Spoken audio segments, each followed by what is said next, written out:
रहस्यमयी जानकारियां इसरो के वैज्ञानिकों के पास भेज रहा है। इसी बीच इसरो के वैज्ञानिकों के पास एक ऐसा वीडियो आया है जिसे देखकर दुनिया भर के वैज्ञानिक हैरान हो गए हैं। इस वीडियो ने सारी दुनिया में तहलका मचा दिया है।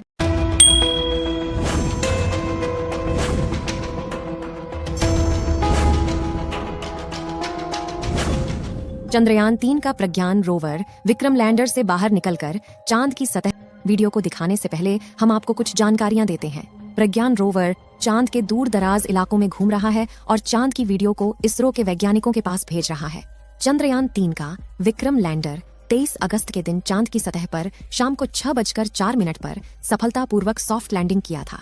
क्योंकि चंद्रयान का लैंडर धरती से लगभग 3,84,400 किलोमीटर दूर स्थित चांद तक के सफर को लगभग 40 दिनों में पूरा किया था, इसलिए रात भर विक्रम लैंडर को आराम करने दिया गया और सुबह 24 अगस्त के दिन विक्रम लैंडर का गेट खुला और प्रज्ञान रोवर चांद की सतह पर बाहर निकल गया।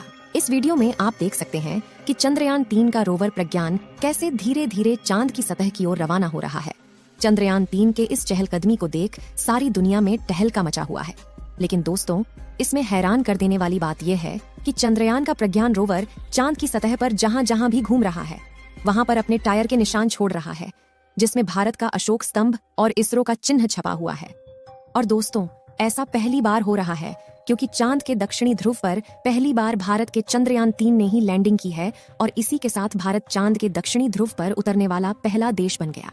अमेरिका, रूस, चीन समेत अन्य किसी भी देश की हिम्मत चांद के इस इलाके में उतरने की नहीं हुई, जबकि हमारे भारत के होनहार वैज्ञानिकों ने चांद के इस इलाके में अपने अंतरिक्ष यान को उतारने में सफलता प्राप्त की है। यहाँ तक कि अमेरिका ने लगभग 18 मून मिशन कर लिया है और रूस ने भी 25 मून मिशन कर लिया है। अगर बात करें अमेरिका की, तो इन्होंने चांद पर इंसानों को भी भेज दिया है, लेकिन चांद के उत्तरी ध्रुव में सारे मिशन किए गए थे, जबकि दक्षिणी ध्रुव में कोई भी मून मिशन नहीं किए गए थे। तो आखिर चंद्रयान के प्रज्ञान रोवर ने ऐसा क्या कमाल कर दिखाया जिससे दुनिया भर में भारत की ही नारे गूंज रहे हैं। आपको जानकर हैरानी होगी कि चंद्रयान-3 ने जैसे ही चांद की धरती पर अपने कदम रखे, वैसे ही इसरो के पास एक मैसेज भेजा कि मैं अपनी मंजिल पर पहुंच चुका हूं, जिसे देख इसरो की खुशहाली और ज्यादा बढ़ गई। इसरो के वैज्ञानिकों की आंखों से खुशी के आंसू बहने लगे थे। पूरी दुनिया में भारत और इसरो के नाम की जय जयकार हो रही थी।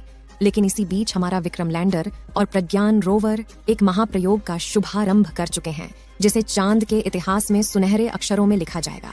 और इसके बारे में सुनकर आप भी खुशी से उछल पड़ेंगे।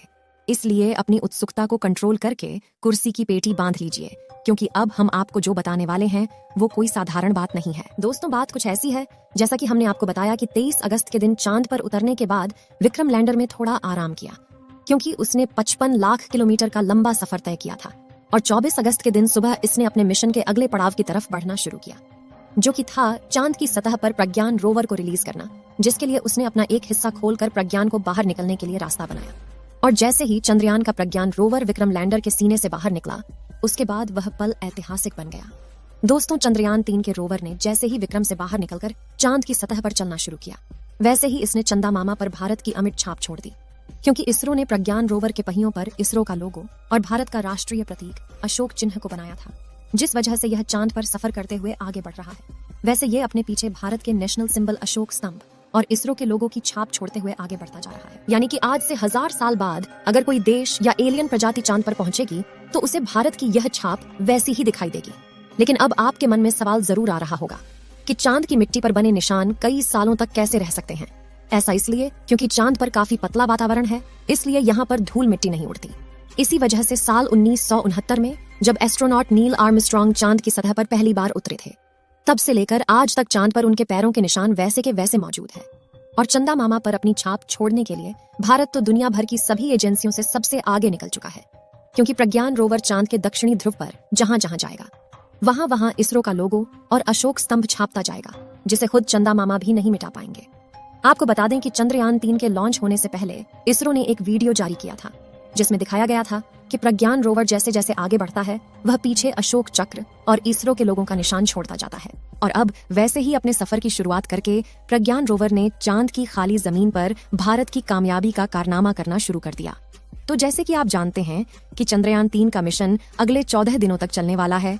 ऐसे में 14 दिनों में प्रज्ञान रोवर अपनी लैंडिंग साइट और आसपास के इलाकों में काफी लंबा सफर तय करने वाला है।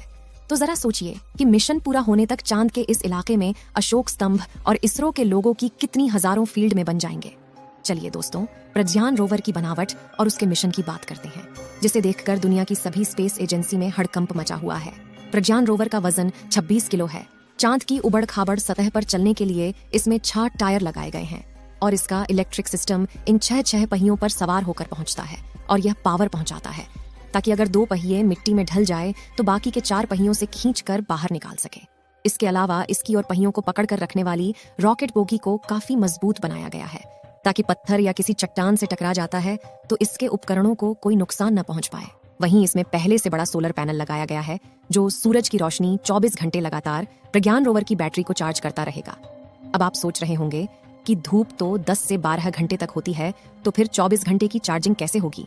तो आपको बता दें कि चांद पर एक दिन पृथ्वी के 28 से 29 दिनों के बराबर होता है। यानी कि चांद पर 14 दिन की सुबह और 14 दिन की रात रहती है, यानी 14 दिनों तक लगातार आसमान में सूरज खिला रहता है। इसी बात का फायदा उठाते हुए इसरो ने चंद्रयान 3 को चांद के इसी महीने में पहली सुबह चांद पर उतारा है ताकि विक्रम लैंडर और प्रज्ञान रोवर के सोलर पैनल काम करते रहे और अगले दिनों में हम जितना हो सके उतना ज्यादा रिसर्च कर पाए, क्योंकि 14 दिनों के बाद धीरे धीरे इन दोनों की चार्ज खत्म हो जाएगी और दोनों बंद हो जाएंगे। आपको जानकारी के लिए बता दें कि चंद्रयान 3 ने ऐसी कोई फोटो या वीडियो नहीं भेजी है जिसमें एलियन के मौजूद होने का सबूत मिल रहा हो। दोस्तों, आपको क्या लगता है, चंद्रयान 3 चांद पर पानी की तलाश कर पाएगा या नहीं? अपनी राय कमेंट में जरूर बताएं। इस वीडियो को एक लाइक जरूर करें और अपने मित्रों तक इस वीडियो को शेयर करें ताकि उन्हें भी जानकारी मिल सके। और भी नॉलेजेबल वीडियो के लिए अपने भरोसेमंद चैनल को सब्सक्राइब जरूर करें और बेल आइकन को ऑल पर सिलेक्ट करना बिल्कुल ना भूलें। मिलते हैं किसी और नॉलेजेबल वीडियो के साथ। वीडियो को अंत तक देखने के लिए धन्यवाद।